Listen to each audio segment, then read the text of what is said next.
Hello, Bandits fans. I'm Ryan Reed. I'm here with Bandits defenseman Dante Siciliano. Dante, how was practice today? Oh, it was good. Yeah, we finally got together as a group. We had skills Monday, and then today, we had our first team practice back after that long weekend.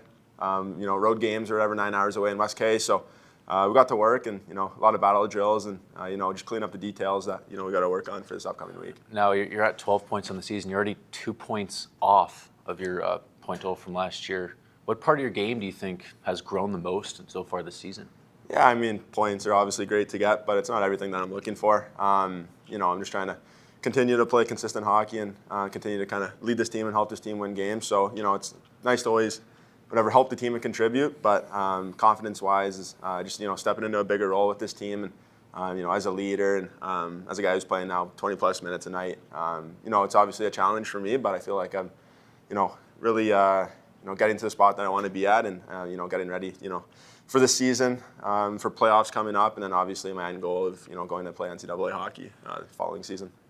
Now, you mentioned playing 20 minutes a night and how that's the challenge. Is there a specific part of your game that you're maybe trying to grow this year that you maybe struggled a little bit with last year or years before prior? Years prior, in Bonnyville, I was playing a decent amount of minutes, and then I came here and last year, and we have such a great team that, you just got to find your role and kind of contribute what you can, with the time that you get and the role that the coach gives you. So, Jonesy, Dakota Mason, that's his nickname, Jonesy. So he gave me, a bigger role this year. Kind of challenged me to, be a bigger part of this team and really, teach these young guys, the ropes and whatnot. So, just consistency with my game, like I said, and I'm just really trying to put my best foot forward and contribute to wins for this team here. You said Dakota Mason gave you a lot of responsibility, one of those being the captain of the team. What's been the biggest learning curve maybe with being the captain that maybe you didn't foresee when you first were named captain? We'll start off with having about 10 Europeans plus or whatever on this team,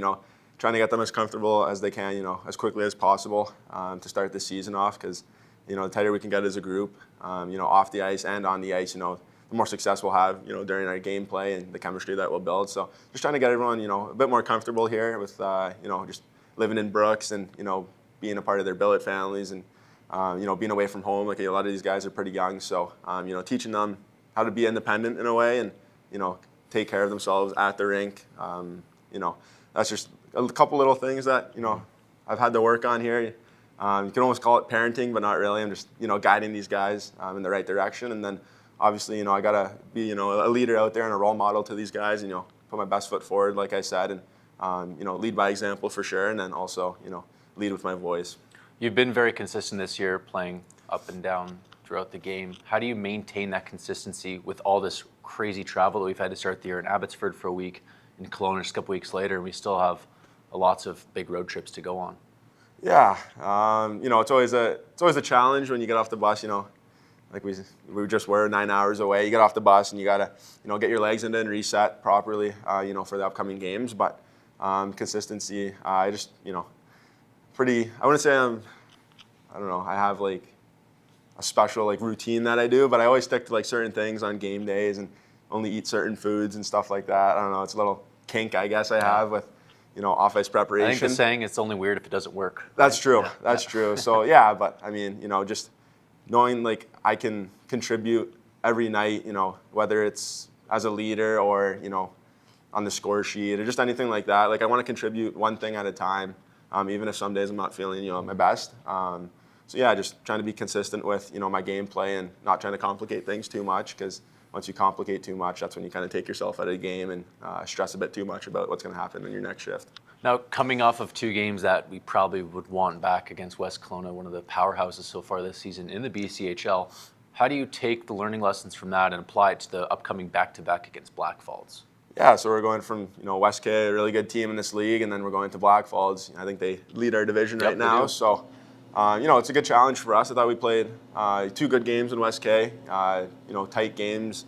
It's kind of what you expect, at least in playoffs as well. So nice to get that under our belt, and then driving 9 hours to play those games is a good challenge for us. But we just didn't get the bounces we wanted. A couple failed details that led to goals for them. So, like I said, we're just working this week on fixing those details, cleaning up our game, and then going into Blackfalds, and we start on the road, so we're trying to take those first 2 points away from them, and then come here and put together a good 60 minutes as well, and get ourselves back in the win column. Is it a challenging thing to have one on the road and then come back and play the next day at home? Do you prefer to have two in the same city like with West Kelowna?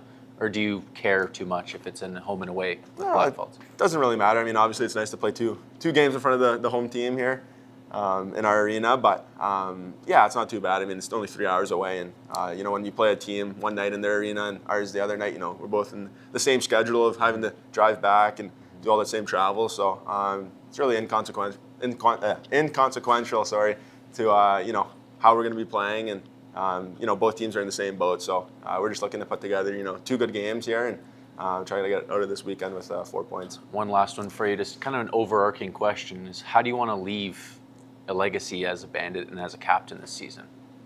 Yeah, that's a really good question. I think I just want Bandits fans to know how much I care about the game, how much I love this community here and this team, and I want them to know that every time I step on the ice, that blood, sweat, and tears are gonna be put out on the ice, and then in the community as well, I want them to know I go and help out, and I'm giving back to the community the same way that they're giving back to us when we're playing games here and they're supporting us. So I just want to embrace myself in this community because it's been so good to me, and I just want to leave a little lasting footprint, I guess, a little legacy here that Bandits fans can remember after this year. So for sure. All right, thanks for your time, Dante, and we look forward to hearing from you soon. Awesome, thank you.